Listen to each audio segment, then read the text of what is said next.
Hey, good morning, friends. How are you? Random noodleification for you there. Hey, it's great to see you guys. Welcome. Sunday morning.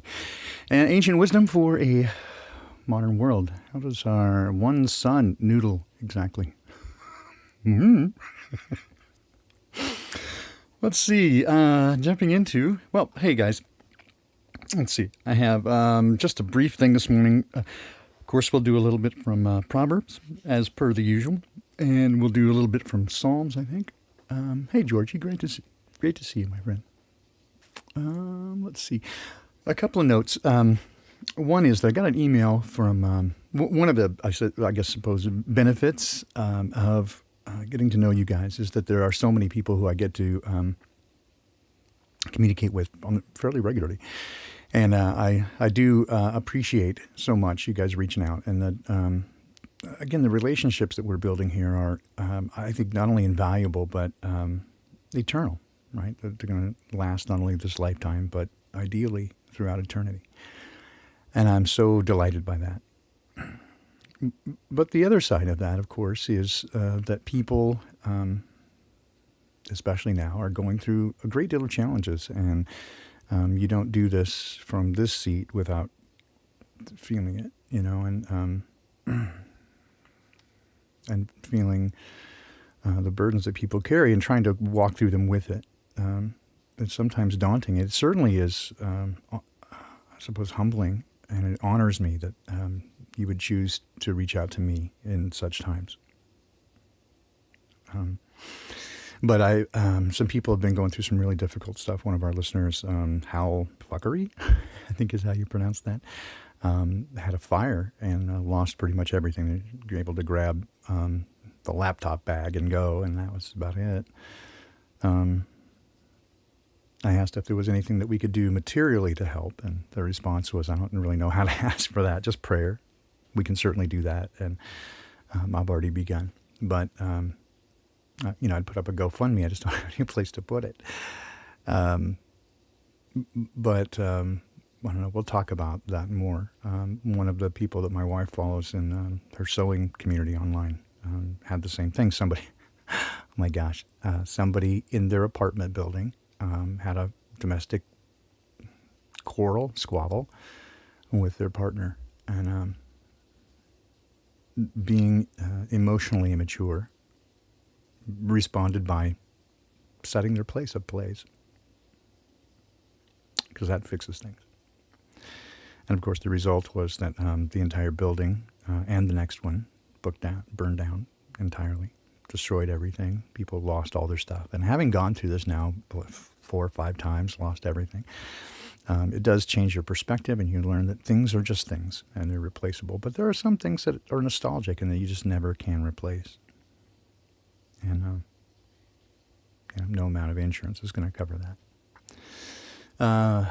So just remembering people today that as much as sometimes our circumstances seem dire and impossible when I compare it to those of others who are going through much worse, it certainly makes mine pale by comparison.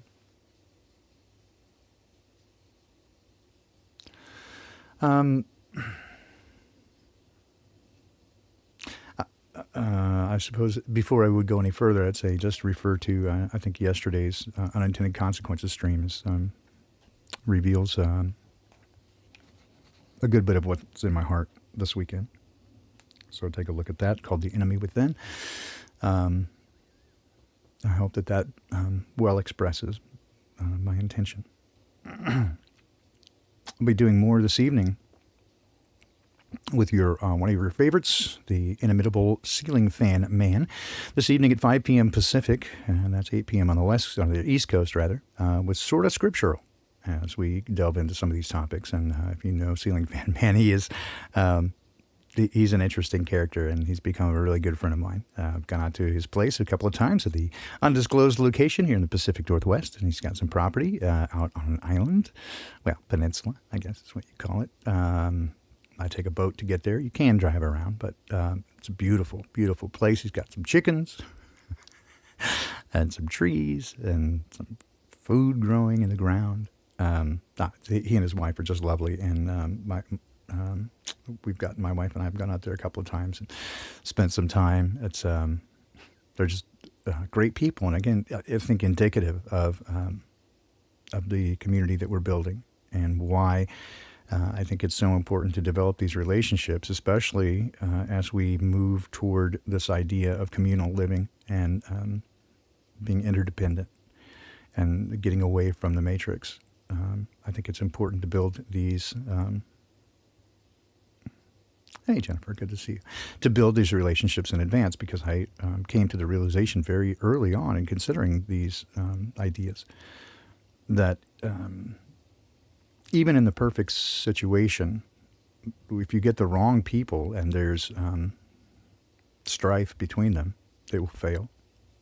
And with the right people, even the most difficult circumstances can be overcome.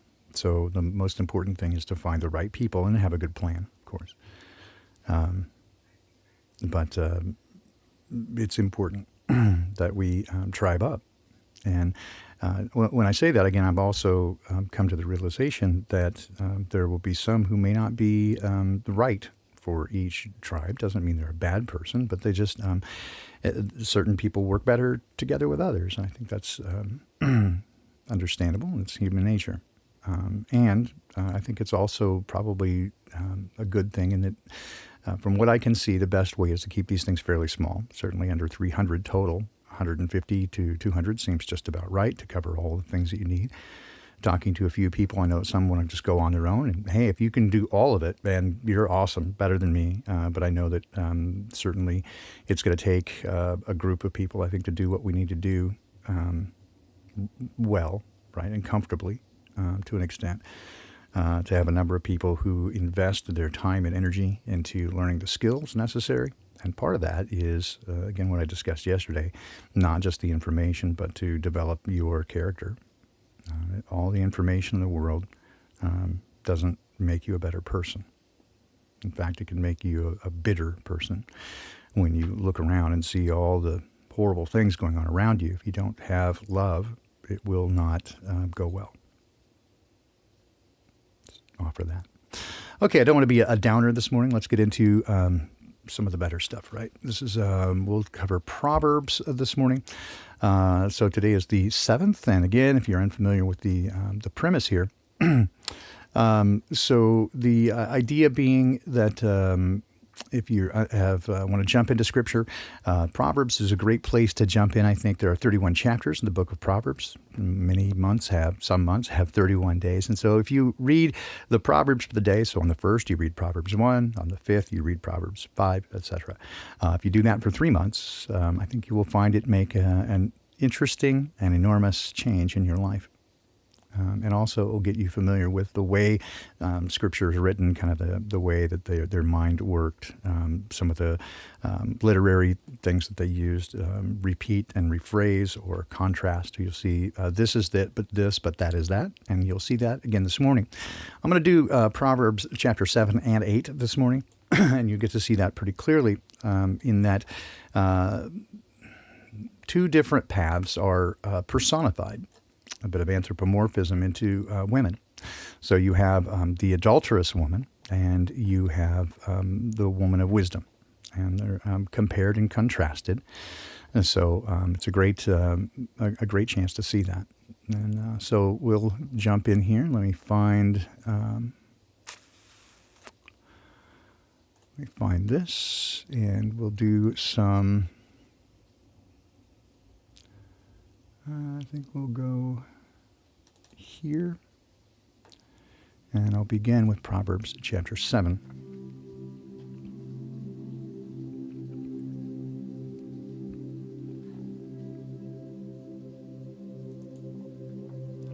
My son, keep my words and store up my commands within you. Keep my commands, and you will live.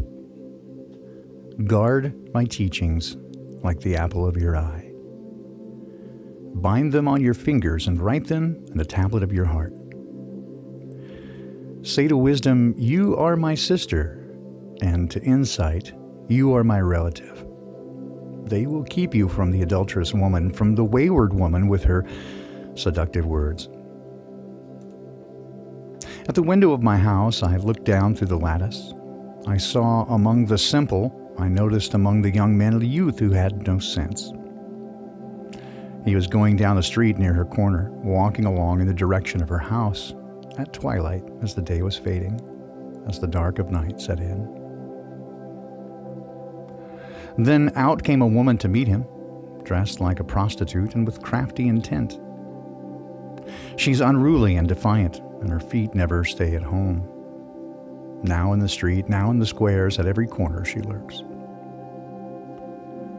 She took hold of him and kissed him with a brazen face. She said, "Today I fulfilled my vows, and I have food from my fellowship offering at home. So I came out to meet you, and I looked for you, and here you are, I found you. I've covered my bed with colored linens from Egypt, and I perfumed my bed with myrrh, aloes, and cinnamon. Come, let's drink deeply of love till morning. Let's enjoy ourselves with love. My husband's not at home. He's gone on a long journey. He took his purse filled with money, and he won't be home till the full moon." With persuasive words, she led him astray. She seduced him with her smooth talk. All at once he followed her like an ox going to the slaughter, like a deer stepping into a trap, till an arrow pierces his liver, like a bird darting into a snare, little knowing it will cost him his life. Now then, my sons, listen to me. Pay attention to what I have to say. Don't let your heart turn to her ways or stray into her paths. Many are the victims she's brought down. Her slain are a mighty throng. Her house is a highway to the grave, leading down to the chambers of death. But does not wisdom call out? Does not understanding raise her voice? At the highest point along the way where the paths meet, she takes her stand. Beside the gate leading into the city at the entrance, she cries aloud, "To you, O people, I call out. I raise my voice to all mankind. You who are simple, gain prudence. You who are foolish, set your heart on it. Listen, for I have trustworthy things to say. I open my lips to speak what is right. My mouth speaks what is true, for my lips detest wickedness. All the words of my mouth are just. None of them is crooked or perverse. To the discerning, all of them are right, and they are upright to those who have found knowledge. Choose my instruction instead of silver, knowledge rather than choice gold. For wisdom is more precious than rubies, and nothing you desire can compare with her. I, wisdom, dwell together with prudence. I possess knowledge and discretion. To fear the Lord is to hate evil. I hate pride and arrogance, evil behavior and perverse speech. Counsel and sound judgment are mine. I have insight. I have power. By me, kings reign and rulers issue decrees that are just. By me, princes govern, and nobles, all who rule the earth well. I love those who love me, and those who seek me will find me. With me are riches and honor, enduring wealth and prosperity. My fruit is better than fine gold. What I yield surpasses choice silver. I walk in the way of righteousness and along the paths of justice, bestowing a rich inheritance on those who love me and making their treasuries full. The Lord brought me forth as the first of his works. Before his deeds of old, I was formed long ages ago, at the very beginning when the world came to be. When there were no watery depths, I was given birth. When there were no springs overflowing with water, before the mountains were settled in place, before the hills, I was given birth. Before he made the world or its fields or any of the dust of the earth. I was there when he set the heavens in place, when he marked out the horizon on the face of the deep. when he established the clouds above and fixed securely the fountains of the deep, when he gave the sea its boundary so waters would not overstep his command. And when he marked out the foundations of the earth, then I was constantly at his side.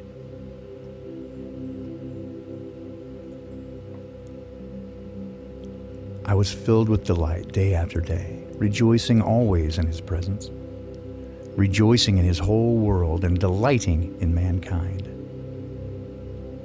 Now then, my children, listen to me. Blessed are those who keep my ways. Listen to my instruction and be wise. Do not disregard it. Blessed are those who listen to me, watching daily at my doors, waiting at my doorway. For those who find me find life and receive favor from the Lord. But those who fail to find me harm themselves, and all who hate me love death. Proverbs 7 and 8 from the New International Version.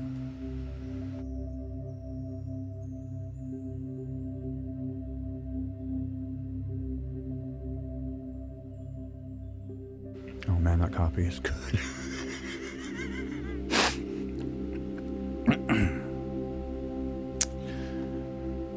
A few other things I'll share with you this morning before we adjourn today. Psalm 51. Have mercy on me, God, according to your unfailing love, according to your great compassion. Blot out my transgressions, wash away all my iniquity, and cleanse from me my sin. For I know my transgressions. My sin is always before me. Against you and you only I have sinned, and I've done evil, what is evil in your sight. So you're right in your verdict and justified when you judge me. Surely I was sinful from birth and sinful from the time my mother conceived me. But you desired faithfulness even in the womb. You taught me wisdom in that secret place. Cleanse me with hyssop and make me clean. Wash me and I will be whiter than snow. Let me hear joy and gladness. Let the bones you have crushed rejoice. Hide your face from my sins and blot out all my iniquity. Create in me a pure heart, O God, and renew a steadfast spirit within me. Do not cast me from your presence or take your Holy Spirit from me. Restore to me the joy of your salvation and grant me a willing spirit to sustain me. Then I will teach transgressors your ways so that sinners will turn back to you. Deliver me from the guilt of bloodshed, O God, you who are God, my Savior, and my tongue will sing of your righteousness. Open my lips, Lord, and my mouth will declare your praise. You do not delight in sacrifice, or I would bring it. You don't take pleasure in burnt offerings. My sacrifice, God, is a broken spirit, a broken and contrite heart, and you, O God, will not despise that. May it please you to prosper us, God, and to build up the walls. Then you will delight in the sacrifices of the righteous and burnt offerings whole, and then bulls will be offered on your altar.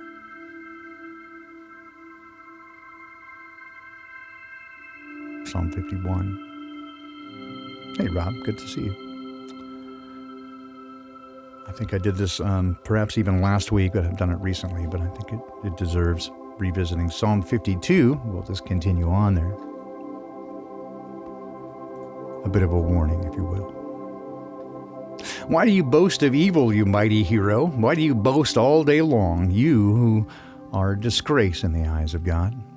You who practice deceit, your tongue plots destruction. It's like a sharpened razor. You love evil rather than good, falsehood rather than speaking truth. You love every harmful word, you with a deceitful tongue. Surely God will bring you down to everlasting ruin. He will snatch you up and pluck you from your tent. He will uproot you from the land of the living. The righteous will see and fear. They will laugh at you, saying, "Here now is the man who did not make God his stronghold, but he trusted in his own wealth and grew strong by destroying others." But I'm like an olive tree flourishing in the house of God. I trust in God's unfailing love forever and ever. For what you have done, I will always praise you in the presence of your faithful people, and I will hope in your name, for your name is good. Psalm 52.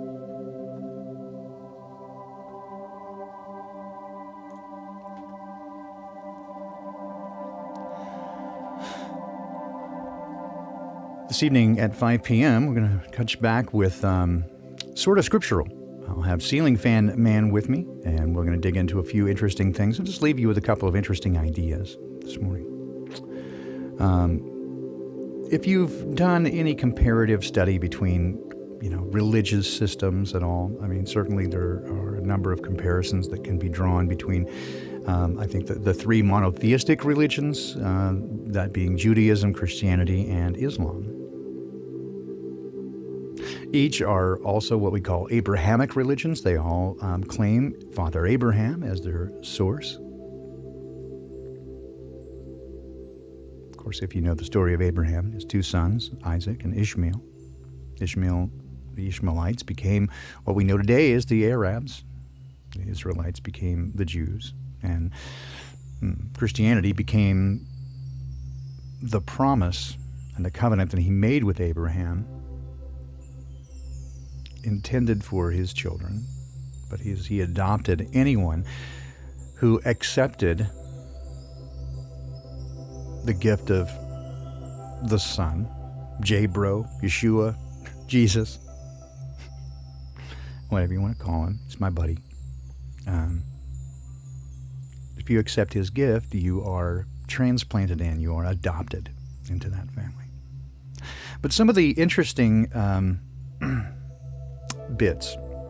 comparative bits between the Islamic traditions and Christian traditions, some of them I find really interesting. Especially, it was one of the confirmations that I had of some of the insights that Dad gives me into the nature of things, and for example, the nature and history of our mortal enemy, the serpent. And I came to understand, really just through conversations with Dad, and that it was this pride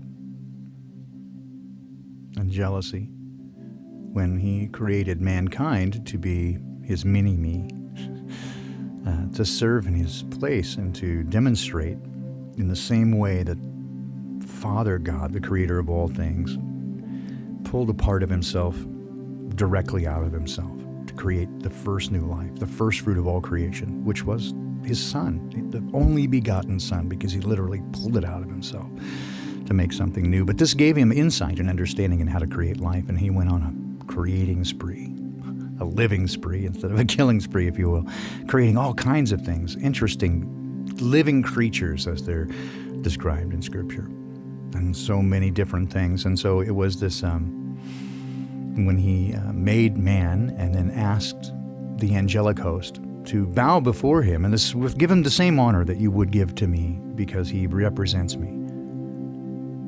And the highest of all those angelic creations, Lucifer or whatever you want to call him at the time, refused. He said, I'm better than him. I will not do it. And he gave him another chance and said, look, you're not worshiping him. Honor him as though you would me. And if you won't do it for him, do it in deference to me. And again, he said no. And that's the beginning of the woes, right? Is that he became then condemned.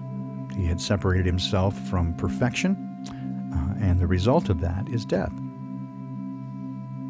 Of course, he took it as a punishment and said, well, then if you give me, right, F that Lucy guy, exactly. I call him Lucy too, and he's a punk. And it's that pride, right? And so he said, yeah, if I If you give us free will and I choose not to, and the ultimate end is death, that's not free will at all, right? That is it's enslavement. That's his argument. It seems a legitimate, reasonable, rational argument, except for it's just not true. If you separate yourself from perfection, you are imperfect, and the ultimate end is death. According to, and so I didn't know that was pretty much the story the Islamic tradition tells, right? So it was, it's not the first time that I have had, through conversations with Dad, him give me information, and I find from a different source that is true. And of course, it makes me trust him all the more. Well, one of the interesting things about the Islamic tradition, right, is the jinn, the genie. And this is kind of what we would relate them to, elementals, right? Made of fire and some of wind and some of earth. Not so much within the historic Christian tradition. There are, and I got to say, I'm skeptical of the sources. Hierarchy lists of both angelic ranks as well as fallen angels. So, again, there's some question about the reliability of those sources. Anyway, having said that, the thing I guess I wanted to get to is that this idea of there being elementals or beings made as spirit, but with those things, I found I found an interesting place in Scripture. I'm making a joke here with B. Thomas. And he thought gin was forbidden. I went, gin blossoms? Anyway, I found this interesting place in Hebrews. I was looking kind of for something else, and I thought this was fabulous. And so I'll be discussing this, and amongst other things, with Ceiling Fan Man this very evening. Hebrews 1, verse 5, to which of the angels did God ever say, you are my son, today I've become your father? But you see, he did say that to man. Or again, I will be his father, and he will be my son. And again, when God brings his firstborn into the world, he said, let all God's angels worship him. Right? Exactly as this tradition says. And exactly the same as what he told me. But check this out. The last part, verse 7. Let all God's angels worship him. In speaking of the angels, he says, he makes his angels spirits and his servants flames of fire. And if I change the version of that, let me come back here. I think it's in... the King James Version, he makes his angels spirits and his ministers flames of fire. There's another version, was it the Jubilee version, Geneva Bible? I'm looking for this.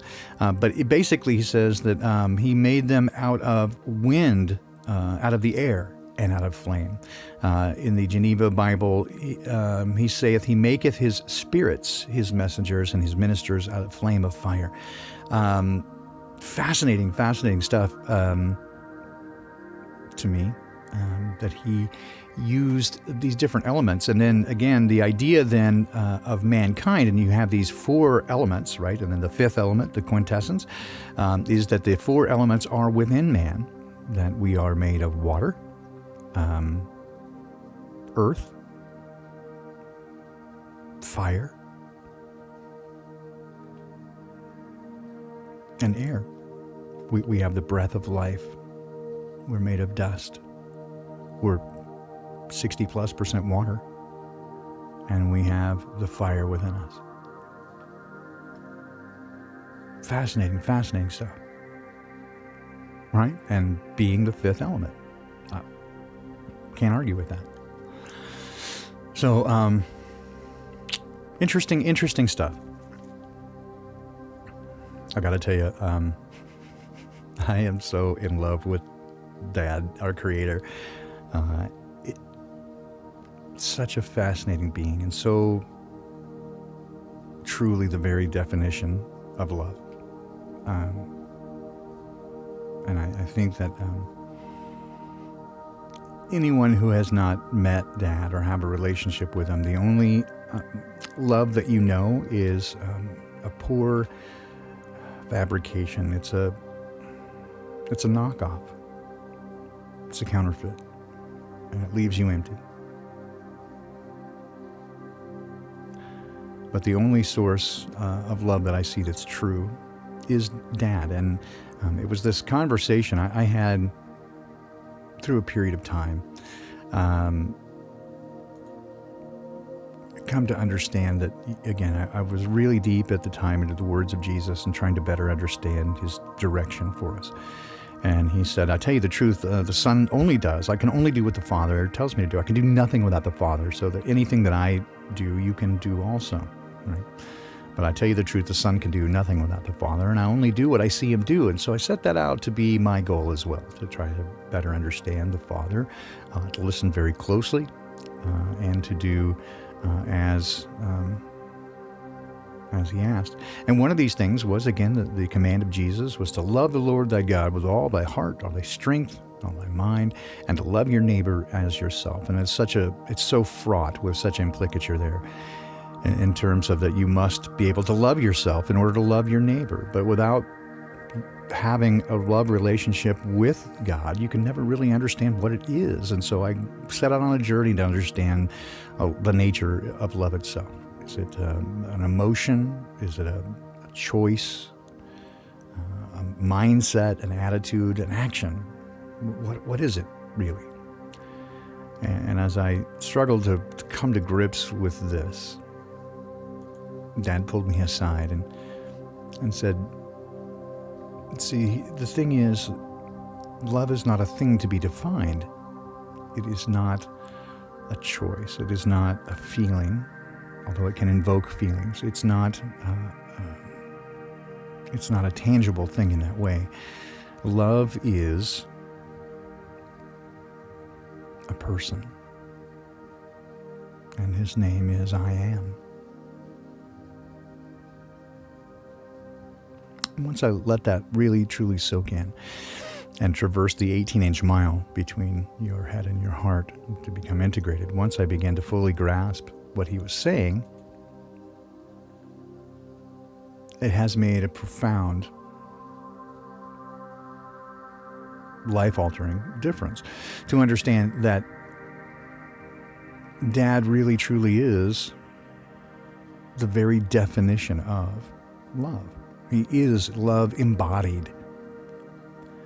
And once I began to understand the nature of that everything that the Dad does is an expression of love. There is no darkness in him whatsoever. That everything he's always done has always, only ever been from love. That's why I say, if love is not the motive, God is not involved.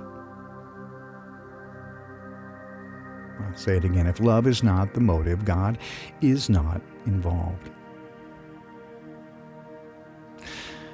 And so I, through observation and beginning to understand this, right, is the only evidence of true love that I'd ever seen, or unconditional love, is a parent with a child, right? When my daughter was born, and I saw her, and I was filled with love, and I realized that this person, this being, could not give anything to me at all. There was nothing they could do for me. There was nothing to get.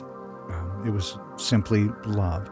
And so once I saw that, right, and even that still is limited. It's a poor substitute. It's all we know. But most of us, I don't think I have ever met anyone who was not in some way damaged or harmed by that first model of love, their parents. Right? It's been proven over and over again in psychology that children are far less harmed by negative interactions with their parents than they are with parents having negative interactions with one another. In other words, they're less concerned about whether they are loved by their parents than whether their parents love one another, because that is their stability and the model that they have for love. And so clearly we have poor examples for that, and we're not good at modeling or expressing love. And so when we grow up with that as our model, that's the best we know of love. That's it. And so beyond that, mostly we see love as a way to fulfill our own needs because we have a desperate need for it. If we will starve, we starve to death without love. And so we must have it. We must have it. But where do you get it? Right? Without, and so you can see, run that out to its logical conclusion, what happens when people desperately try to get love. And so fear becomes intimately involved in that because you're fear of not ever getting it. And so people go to ridiculous lengths to try to get it. And of course, many people just simply substitute fear for love because it is the opposite. But ultimately, what I get to is that once that paradigm shift set in and understanding that the Creator is love, everything began to change, including what I found to be the most difficult task of all the commandments, which is to love your neighbor as yourself. And moreover, what Jesus said is to love those who persecute you and to do good to those who spitefully use you, to pray for those who harm you. Man, that is a tall order. And only can be done in context of having that relationship with Dad. Once you get it, it becomes a very different thing. And a conversation I was having with somebody this morning, and I can only say that it's something I guess I can't necessarily describe. It is like describing a sunset to a blind person. It is not really an intellectual pursuit. It's an experience. And it can only happen in the context of the experience. It does not make any sense if you can't figure it out. You have to experience it.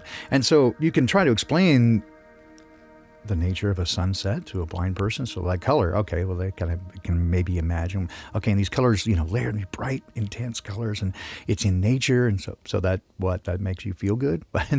That's it's inspiring. Like how does that work? It is. It's a thing that cannot. It's ineffable, right? There is no way to really truly describe it other than to experience it. And again, I don't say that I have any special knowledge, or it's not like I'm anything special that I can. I know this stuff, and you guys don't know. I was completely without understanding for most of my life. It's only through my relationship with Dad that I began to understand these things. And so I can only encourage you to find the answer there for yourself. I can share my experience, but I don't think I can properly explain it. You can only experience it yourself.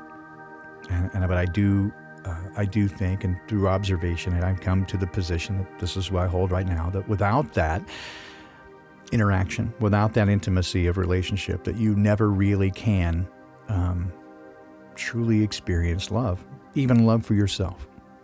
It simply can't be done because you don't know what it is. You don't have a good definition for it. You've got nothing has compared to it. There's no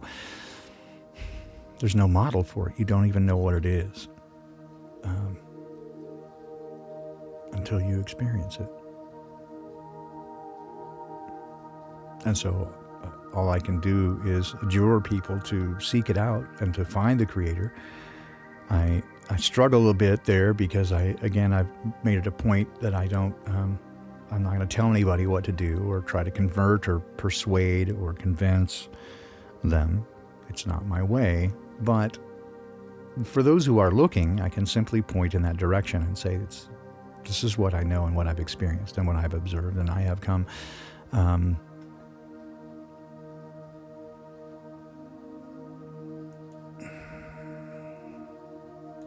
I've come to see it and accept that as the best.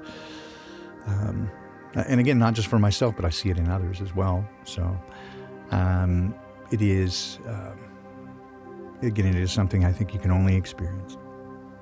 And so it is my heart that everyone should experience this amazing love, infinite, ineffable, inexpressible, unconditional, boundless, endless, deep, indwelling, enveloping love.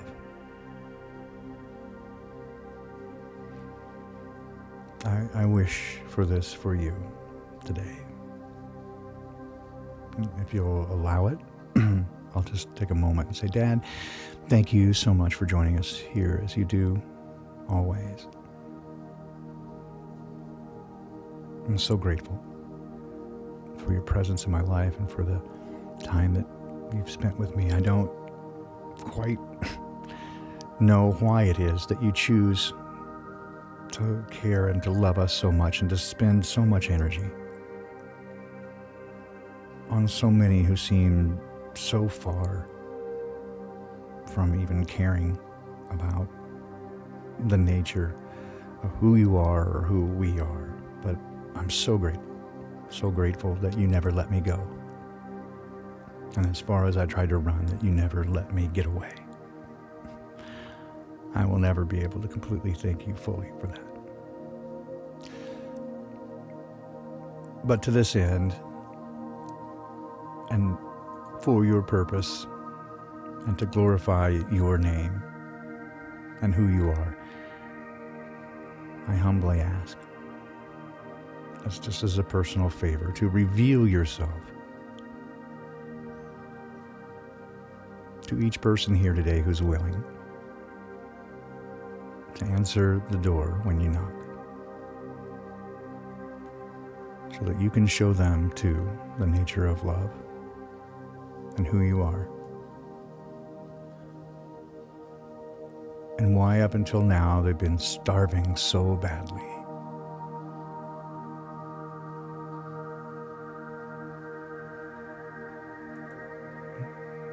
So I just ask right now that you just touch each person's heart. Put your arms around them. To spend a moment opening their eyes, opening their heart.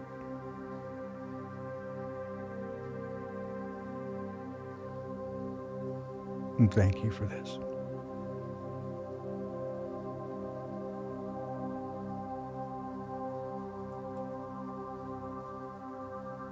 I'm so appreciative to each of you for spending time with me this morning and for coming regularly to spend time together. And I recognize that it is not really about me and that much of it is for you to spend time with each other, and I'm more than okay with that. I strongly encourage it because it's one of the primary intentions of this channel is to create a place where everyone can realize that you're not alone in this world.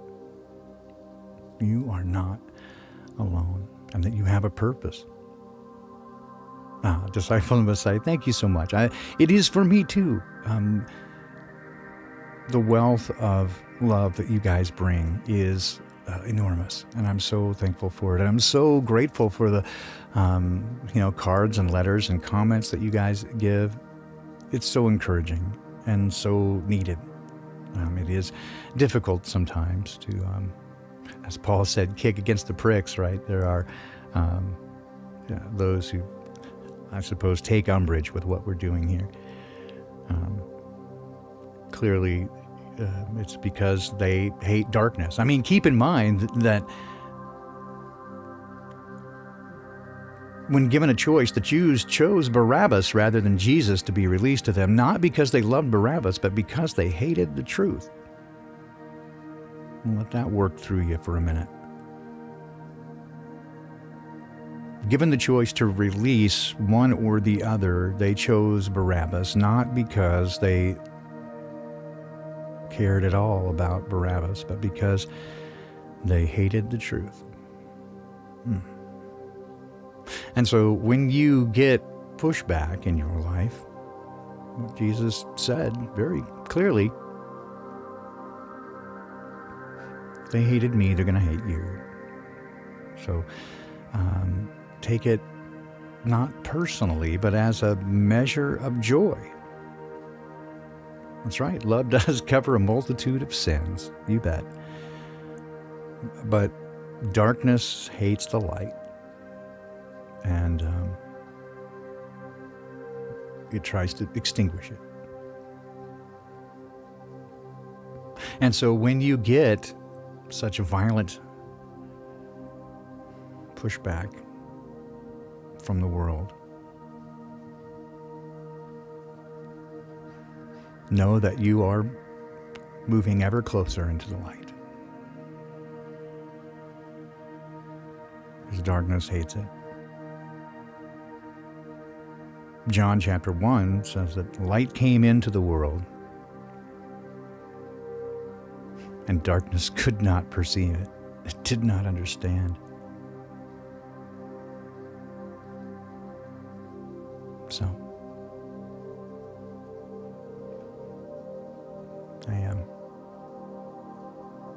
Again, I'm so grateful for each of you coming here, being a part of this community.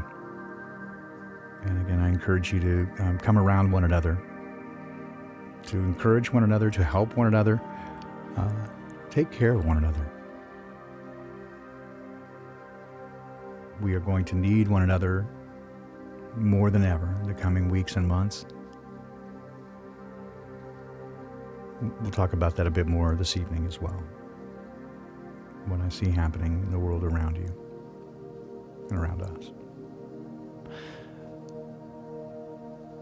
But for today, take courage, take hope. You are loved beyond imagining.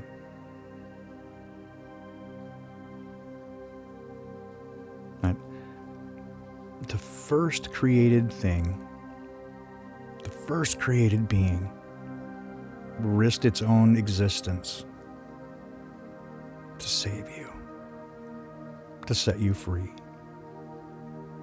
That is love. What greater love hath any man than to lay down his life for his friends?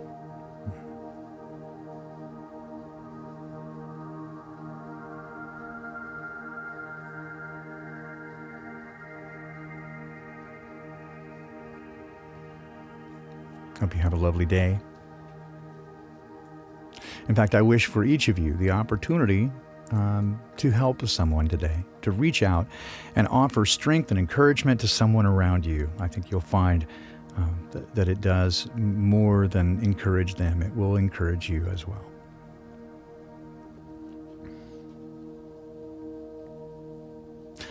So again, I'm just to express my immense gratitude for each of you, for everything that you do for one another, and for being a part of this ever-growing community. We'll have more announcements coming up for the idea of communal living and making some progress there. We're going to make some moves and try to do a few things in regard with that so that everyone can be a part of that wants to be, or at least has the opportunity to. And so we'll take a look at that along with some of the things going on around us and compare it all to stuff this evening with Ceiling Fan Man, my good friend, Ceiling Fan Man. He's going to join me this evening at 5 p.m. Pacific time.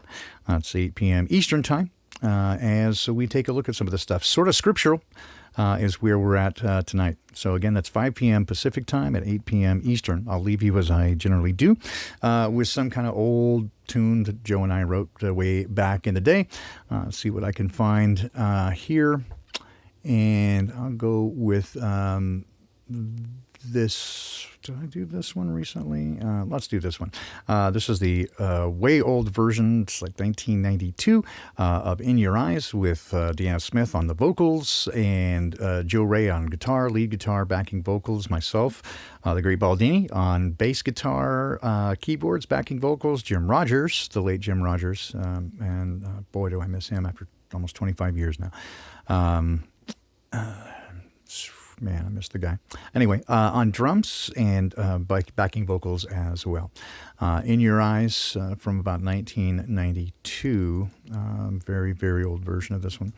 So, again, hope you enjoy that. Hope there's not too much whiplash, but we'll see you back at 5 p.m. Thanks so much for coming along, and we'll see you again. Do you remember that moment alone? Remember a heart left cold. I walk a lonely road until I find forgiveness. Do you remember that feeling inside? Do you remember the one left behind? I'd be there by your side if I could live forever.